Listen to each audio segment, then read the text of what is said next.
All right, so we've talked some about the difference between 7 chakras and 12 chakras. Wildflower fire, the wild flowing fire that awakens within us, can be channeled when we understand the musical system in our body. This musical system contains 12 major chakras that are all tuned to a musical note, just like on the piano, that enables us to play music with our lives. Now, I'd like to talk to you about where this all comes from. Multiple world cultures have worked with human energetics. I'm only going to refer to some of them, the ones I've studied enough to create this system. It's more akin to discovering this system. I am describing to you what I've learned, and the information I choose to share is very valuable and very influential to how you'll relate with them. Obviously, I'm choosing to leave some things out, and I'm choosing to accentuate the things that I've found to be most important over years of study. And I encourage you to work with what I give you. Obviously, you may want to go deeper, and I'd love it if you did. Go learn from each of the cultures, find other cultures that have worked with human energetics. Tell me what you find. Share it. We'll weave and learn more. For now, I'm sharing well over a decade of work that's gone into this, that's resulted in an understanding that begins again. I need a clean slate in order to explain what I've learned to you clearly.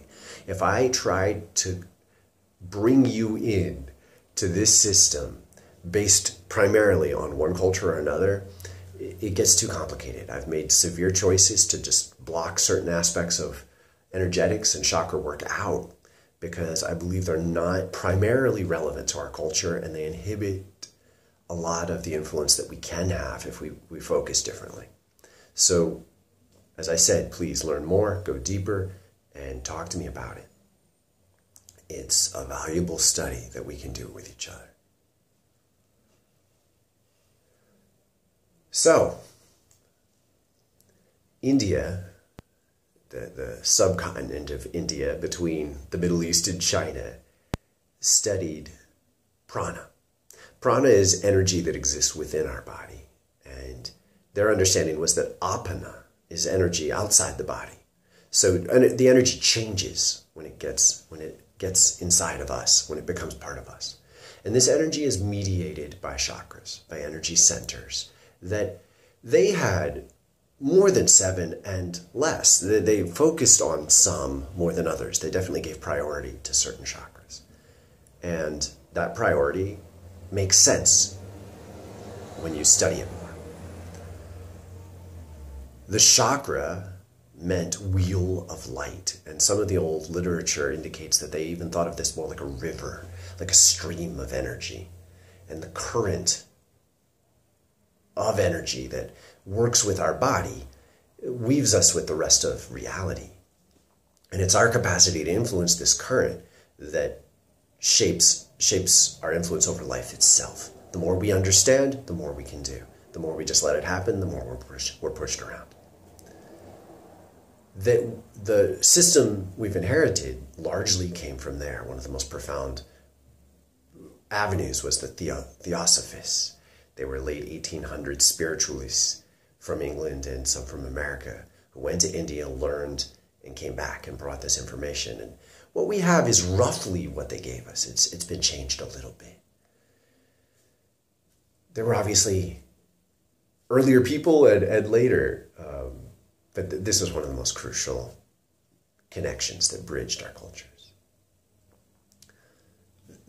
The Chinese also used energy centers. They used what they called the dantian, in the center of gravity, which equates with the navel chakra that this system uses. And the basic understanding is that this is like the core chakra. And I mean, they didn't use the word chakras, but they also definitely referred to the third eye, the heart. And through the meridian system, there's a profound understanding of other important nexuses of energy, including the chin, where meridians meet. So again, they had a different kind of prioritization of which were important, what they did.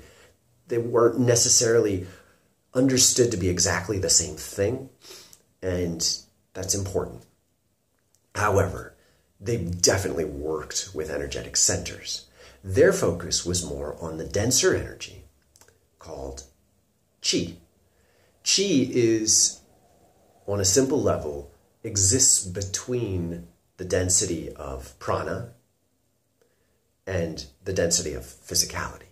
So there's a mediation as energy gets more material, closer to material, denser, and has a more consistent momentum and impact on our life. And that mediation happens through these energy centers and on towards physicality. So our health can be deeply affected as we learn to bring energy into the body, concentrate that energy, flow it through the system, at which point it begins to affect the organs and deeply affect our health.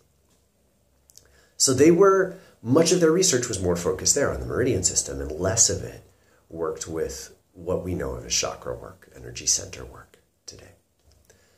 The Kabbalah in Hebrew culture is ancient mysticism. It wasn't directly in the Talmud or the Old Testament as Christians know it, but it was, the texts are as ancient and a little more varied. There are commentaries, there are lots of teachings on energy centers. They call them sphirot. So very close to sphere, which is quite telling and beautiful. And their system works with various numbers. Some say 11. It depends on how you break it down, because they have 2 at various levels, including 2 right here, which becomes more important. So they were working with slightly different levels. That their system knew these energy centers almost as something akin to kingdoms. There was a sense of these are windows into another world.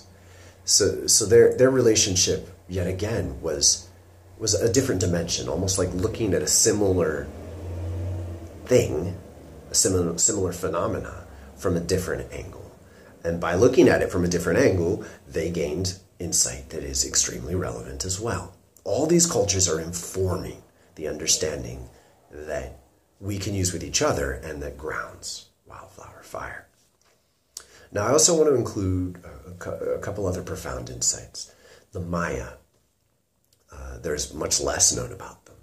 However, I encountered a researcher who made some pretty profound connections between the Mayan temples, the crucial Mayan temples, and different chakras, energy centers, and he had a pretty convincing array of evidence that the Mayans had a deep relationship with these different realms, that also akin to the kingdoms that the Hebrews saw, realms of energy, and how they influenced our system. And in work, Castaneda, associated work, there's an indication that they actually were using this center, and were using it very focused on dream time. And that was profoundly influential to me. Now, the yogis also had a center here, but this is not a center they passed on to the Westerners who came to learn from them, or somehow it didn't take priority. So there's all sorts of interesting layers of what got chosen and what didn't. In fact, a lot of research into old yogic and tantric schools indicates there were multiple sets of chakras that people used. It was well understood that you could use different sets of chakras. And people existed more in a spiritual world where it is a choice. It's a choice what you're going to work with. And there are profound impacts of having different associations with different energy centers. The conviction that I share with you is that when we choose 12, some very special things happen. Now, the 12 set that I'm introducing to you comes almost directly from the books, The Ancient Secrets of the Flower of Life. They were written by a man named Dronvalo Melchizedek. And he learned them from Thoth, the ancient guide sometimes known as a god. To many, this was more known as a neter. Our words don't really fit, but there was a real understanding that these were beings that live beyond what we know of as a lifetime and tend life on earth, tend humanity.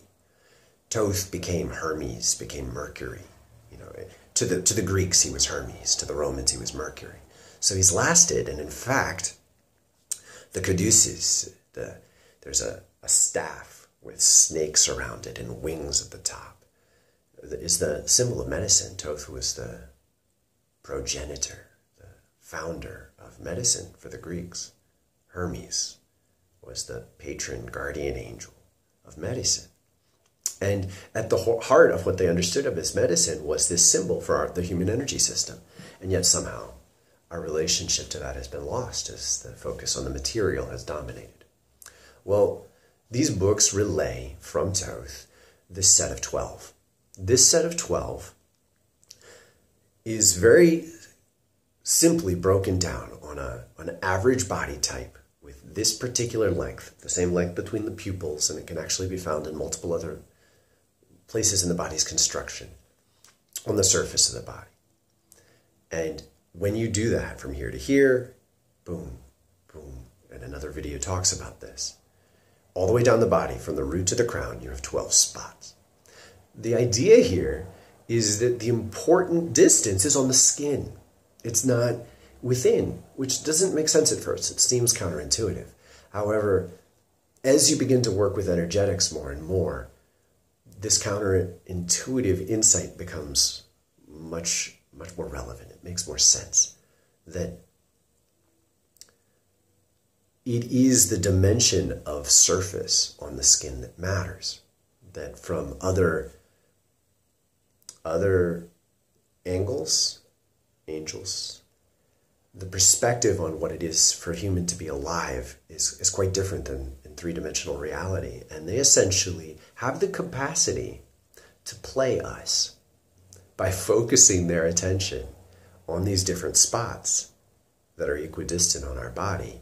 They can activate different aspects of what it is to be human. And in this activation, we begin to learn something more than being human, in a way that's extremely humbling and beautiful.